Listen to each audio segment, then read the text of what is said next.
بیت المقدس تین مذاہب کی مقدس جگہ ہے۔ نمبر 1 مسلمانوں کا قبلہ اول، نمبر 2 عیسائیوں کے لیے یسوع کی جائے ولادت، نمبر 3 یہودیوں کے لیے ہیکل سلیمان۔ شروع کرتے ہیں حضرت ابراہیم علیہ السلام سے، جن کے 2 بیٹے تھے، اسماعیل اور اسحاق۔ اسحاق علیہ السلام کے بیٹے تھے حضرت یعقوب علیہ السلام۔ یہیں سے کہانی شروع ہوتی ہے اسرائیل کی۔ اسرائیل یعنی اللہ کا بندہ، اور یہ لقب حضرت یعقوب علیہ السلام کو دیا گیا۔ حضرت یوسف علیہ السلام نے جب کفیل مصر بنے تو آپ کو حکم ہوا کہ اپنے تمام خاندان یعنی آل یعقوب کو مصر بلایا جائے، اور مصر کی سرزمین کا ایک مخصوص حصہ ان کے لیے مختص کیا گیا، اور اللہ کی طرف سے کہا گیا کہ اے آل یعقوب، اس سرزمین میں تمہارے لیے برکتیں ہیں۔ حضرت یوسف علیہ السلام 12 بھائی تھے، اس لیے اللہ تعالیٰ نے ان کے لیے 12 چشمے جاری کیے، اور یوں اس سرزمین کا نام حضرت یعقوب علیہ السلام کے لقب سے اسرائیل پڑ گیا، جسے آج یروشلم بھی کہا جاتا ہے۔ آپ کی نسل سے کم و بیش 70,000 انبیاء کرام آئے۔ حضرت یوسف علیہ السلام کے بھائی یہودا کی نسل آگے بڑھی تو اس میں سے آنے والے تمام بنی اسرائیلی یہودی کہلائے۔ وقت گزرتا گیا اور حضرت موسیٰ علیہ السلام کا دور آیا۔ جب فرعون نے مصر کی زمین آپ پر تنگ کی تو بنی اسرائیل کے ساتھ آپ کو مصر سے نکلنا پڑا۔ اس دوران بنی اسرائیل پر اللہ تعالیٰ کی بہت سے کرم نوازیاں بھی ہوئی، جس میں من و سلوا، چشموں کی بہتات، مچھلیوں کی شکار کا ذکر قرآن پاک سے بھی ملتا ہے، اور وہیں ہمیں ایک گائے کا ذکر بھی ملتا ہے، جس کے لوتھڑے سے مردے نے اللہ کے حکم سے زندہ ہو کر اپنے قاتل کا بتایا۔ اس گائے کی نشانیاں اللہ تعالیٰ نے قرآن پاک میں بیان فرمائی، جو کہ ایک سرخ مائل رنگت کی گائے تھی، اور ایسی گائے آج بھی یہودیوں کے نزدیک مقدس مانی جاتی ہے۔ حضرت موسیٰ علیہ السلام کے بعد دیگر نبی آئے۔ اس دوران میں حضرت موسیٰ علیہ السلام اور ان کے دور کی کچھ باقیات، تورات، من و سلوا کا کچھ حصہ بنی اسرائیل نے ایک صندوق میں محفوظ کر لیا۔ یہ اللہ کی طرف سے حضرت آدم علیہ السلام کو دیا گیا ایک خاص صندوق تھا، جو نسل در نسل نبیوں کے پاس رہا، جسے قرآن میں تابوت سکینہ کے نام سے پکارا گیا ہے، اور یہ یہودیوں کو اپنی جان سے زیادہ عزیز ہے۔ حضرت داؤد علیہ السلام نے جب جالوت کو ہرا کر اس سے تابوت سکینہ حاصل کیا تو یوں بنی اسرائیل نے انہیں نبی تسلیم کر لیا، اور حضرت داؤد علیہ السلام نے اس صندوق کی حفاظت کے لیے ایک ہیکل تعمیر کروانا شروع کیا، جو کہ ان کی زندگی میں مکمل نہ ہو سکا۔ ان کے بیٹے حضرت سلیمان علیہ السلام نے جنوں کی مدد سے اس کو مکمل کروایا، اور اسی دوران میں آپ کی بھی وفات ہو گئی۔ اسی وجہ سے اسے ہیکل سلیمانی کہا جاتا ہے۔ بعد ازاں بابل کے بادشاہ بخت نصر نے اسرائیل پر حملہ کیا اور ہیکل سلیمانی کو بھی گرا دیا، اور تابوت سکینہ بھی اپنے ساتھ لے گیا۔ سیپرس دی گریٹ نے دوبارہ یہ شہر حاصل کیا، یہودیوں کو دوبارہ یہاں آباد کیا، اور تابوت سکینہ کو بھی واپس لایا گیا۔ ہیکل سلیمانی ایک دفعہ پھر تعمیر کیا گیا۔ پھر وقت گزرا اور حضرت عیسیٰ علیہ السلام کی آمد ہوئی، جنہیں نعوذ باللہ یہودیوں نے دجال، ناجائز اور کیا کیا لقب دیے۔ یہاں سے یہودیوں میں سے 2 الگ قومیں ہو گئی، ایک یہودی اور دوسرے عیسائی۔ یہودیوں نے سازش کر کے حضرت عیسیٰ علیہ السلام کو صلیب پر چڑھانا چاہا، اور اللہ تعالیٰ نے انہیں اپنے پاس اٹھا لیا۔ اس کے بعد یہودیوں اور عیسائیوں میں کئی چھوٹی موٹی جنگیں ہوئی۔ پھر عیسائی رومی بادشاہ ٹائٹس نے اس شدت سے یروشلم پر حملہ کیا کہ اس پورے علاقے کے اینٹ سے اینٹ بجا دی، ہیکل سلیمانی کو گرا دیا، جس کی صرف ایک دیوار اس وقت اپنی اصلی حالت میں موجود ہے، جسے دیوار گریہ کہا جاتا ہے، جہاں یہودی جا کر تورات کی تلاوت کرتے ہیں اور گریہ وزاری کرتے ہیں۔ تابوت سکینہ بھی نہ جانے کہاں غائب ہو گیا۔ ٹائٹس کے حملے کے بعد یہودی آخری نبی کے انتظار میں تھے، کیونکہ اللہ پاک کا ان سے وعدہ تھا کہ انہیں پھر عروج بخشا جائے گا۔ اس وعدے کا ذکر سورہ بقرہ میں بھی موجود ہے کہ اے بنی اسرائیل، ان نعمتوں کو یاد کرو جو تم پر کی گئی، اور اپنا وعدہ پورا کرو، یعنی ایمان لاؤ تاکہ ہم بھی اپنا وعدہ پورا کریں۔ قیامت کی نشانیوں میں سے ایک نشانی یہ بھی ہے کہ ہیکل سلیمانی کی 3 دفعہ تعمیر ہوگی، جو کہ 2 دفعہ ہو چکی ہے۔ یہودی اپنے مسیحا اور آخری نبی کے انتظار میں تھے کہ ٹائٹس کے حملے کے 500 سال بعد نبی آخر الزمان کی ولادت ہوئی۔ یہاں یہودیوں کو یہ جھٹکا لگا کہ سارے نبی حضرت اسحاق علیہ السلام کی نسل سے ہیں، تو آخری نبی حضرت اسماعیل علیہ السلام کی نسل سے کیوں کر آ گئے، اور انہوں نے ایمان لانے سے انکار کر دیا۔ مسلمانوں کے لیے بھی وہ انبیاء کی ہی نشانی تھی، اسی لیے ہیکل سلیمانی کو بیت المقدس کا نام دیا گیا۔ اسلام کے آغاز میں یہودیوں کو قائل کروانے کی خاطر ہی بیت المقدس کی جانب منہ کر کے نماز ادا کرنے کا حکم ہوا، کیونکہ یہودی اس طرف منہ کر کے عبادت کیا کرتے تھے۔ 17 ماہ بعد ہماری عبادت کا رخ بیت المقدس سے بیت اللہ کی جانب موڑ دیا گیا۔ کیونکہ مسلمانوں کا شروع سے قبلہ اول وہی رہا جسے پہلے حضرت آدم علیہ السلام اور پھر حضرت ابراہیم علیہ السلام نے تعمیر کیا۔ حضرت عمر رضی اللہ تعالی عنہ کے دور حکومت میں اسرائیل یعنی یروشلم پر عیسائیوں کا قبضہ تھا۔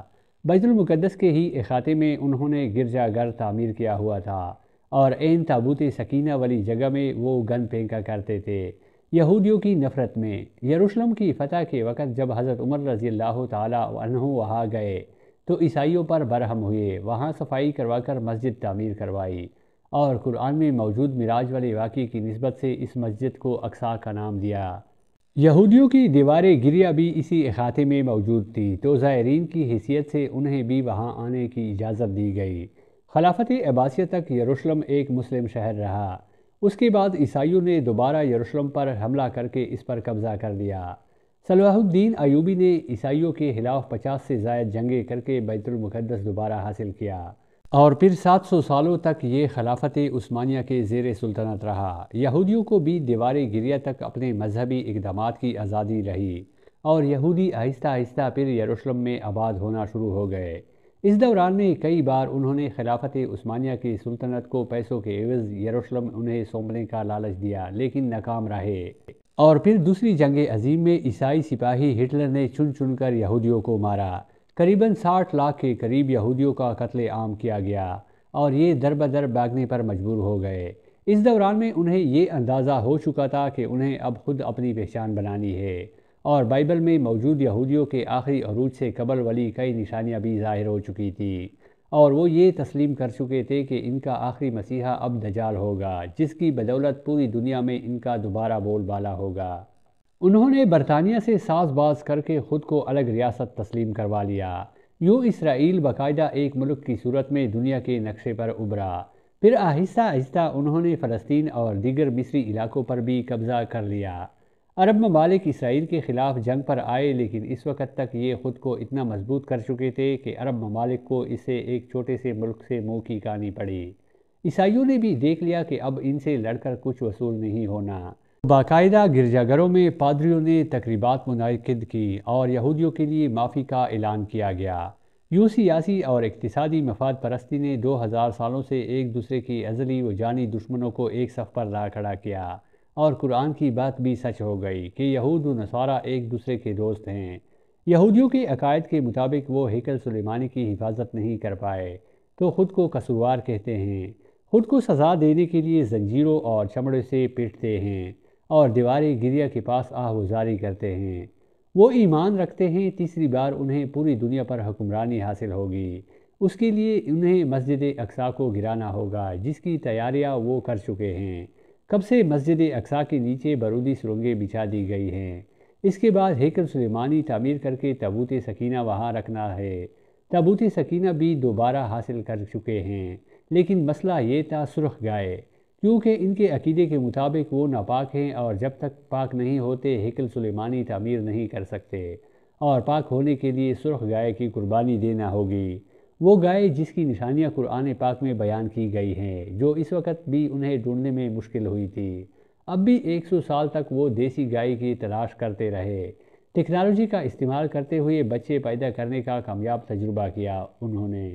پھر اس تجربے کی بدولت دیسی نشانیوں والی گائے پیدا کرنے کی کوششیں کی گئی لیکن ناکام رہے۔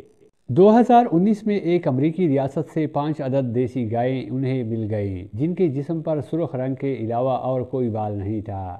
انہیں کبھی کام کے لیے استعمال نہیں کیا گیا تھا۔ اگلی نشانی کہ ان پر کسی بیماری کا اثر نہیں ہونا چاہیے۔ پوری دنیا میں کوڈ پھیلا کر مختلف جانوروں کے ساتھ انہیں بھی ٹیسٹ کیا گیا اور ان پر اس بیماری کا کوئی اثر نہ ہوا۔ العرض قرب و قیامت اور دجال کے ظہور والی تمام تر تیاریاں وہ مکمل کر چکے ہیں۔ اپنی مرضی کے ڈاکٹر، انجینئر، بچے پیدا کرنا، 9D ٹیکنالوجی کی مدد سے ایک جگہ ہوتے ہوئے کئی جگہ موجود رہنا، اپنی مرضی کے موسم بنانا، جب چاہو بارش برسا دینا، چند دنوں میں پوری دنیا گھوم لینا، یہ سب دجالی نشانیاں ہیں جو آج کے دور میں کوئی مشکل کام نہیں ہے۔ ہمارے اسلام میں بتائی گئی قیامت کی نشانیوں کی انہوں نے اتنے اچھے سے تیاری کر لی ہے کہ حرکت کے درخت لگا دیے جو انہیں پناہ دیں گے۔ باب لد جس جگہ احادیث کے مطابق دجال کا حضرت عیسیٰ علیہ السلام کے ہاتھوں قتل ہونے کا ذکر موجود ہے، اس جگہ وہ دجال کے فرار کے لیے ایئرپورٹ بنا چکے ہیں۔ یہ سب تو قرب قیامت کی نشانیاں ہیں اور ہیکل سلیمانی نے بھی بن کر رہنا ہے۔ پھر اصل جنگ کیا ہے؟ اصل جنگ عقائد کی ہے۔ ہم اپنے عقائد میں اس قدر کمزور ہو چکے ہیں کہ نماز پڑھے یا نہ پڑھے ہمیں فرق نہیں پڑتا، اپنے بہن بھائیوں کا حق کھا کر خوشی محسوس کرتے ہیں اور فرقوں کے خرافات میں الجھے ہوئے ہیں۔ فلسطینیوں کے لیے سوائے دعا اور احتجاج کے ہم کیا کر سکتے ہیں؟ کیا ہم اپنے عقائد کے اتنے مضبوط ہیں کہ ڈالر کے بہکاؤ میں نہ آئیں؟ کیا ہم یہودیوں کے مقابلے میں نکلنے والے ہراسان مجاہدین کی لسٹ میں آتے ہیں یا بس سوشل میڈیا کے تماشائی ہیں؟ اگر آج دجال ظاہر ہو جائے اور توبہ کا دروازہ بند ہو جائے تو ہماری آخرت کے لیے کیا تیاری ہے؟ سوچ کر جواب ضرور دیجیے گا۔ پیارے دوستو، اگر آپ کو ویڈیو اچھی لگی ہو تو برائے مہربانی ویڈیو کو لائک اور چینل کو سبسکرائب کیجیے۔ آپ سب کا بہت بہت شکریہ۔